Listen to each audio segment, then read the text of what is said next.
ভাই আইছিলাম একটু ঘুরতে এই জায়গায়, আমার মানি ব্যাগ আর মোবাইল টোবাইল সব হারিয়ে গেছে। বাসায় যাবো, টাকা টোকা নাই, আমার কিছু টাকা দেন। না না ভাই, আমি এরকম খারাপ পোলা পাই না। আমার আসলে মানি ব্যাগ আর টাকা টোকা হারাইছে, বাসা যাইতে পারতেছি না, কিছু টাকা দেন না। আমার কাছে তো 200 টাকা আছে, তাহলে তুমি লো 200 টাকা রাখো তুমি, ঠিক আছে? তুমি হইবো 200 টাকা হইবো? হবে হবে, ওইব ওইব ওইব। ভাই একটা বুড়া বুড়া বলদ বানাইছি, মাত্র 500 টাকা দিছে। কি হিসাব এমন করেন কে? আব্বা মদ খাইলে কি হয় গো? গেদা মদ খাইলে না লিভার, তারপর ভিতরে যা যা আছে সব পুইরা যায়। কোনোদিন মদ টদ কিন্তু খাইস না। আব্বা তাহলে বুঝবো কেমনে কেডা মদ খাইছে? যে মদ খায় মনে কর যে সবকিছু ডাবল ডাবল দেখে। যেমন ওই জায়গায় দুইটা বেড়া দাঁড় রয়েছে, দেখস না? ওই যে দুইটা বেড়া দাঁড় রয়েছে, যে মদ খাইবো হ্যাঁ ওই দুইটা বেড়ারে 4 জন দেখবো।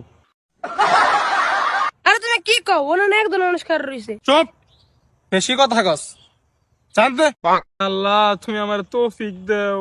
3 hours later. আসসালামু আলাইকুম ভাই, আমি তৌফিক Ali. Oh my god, I can't believe you would say something like that to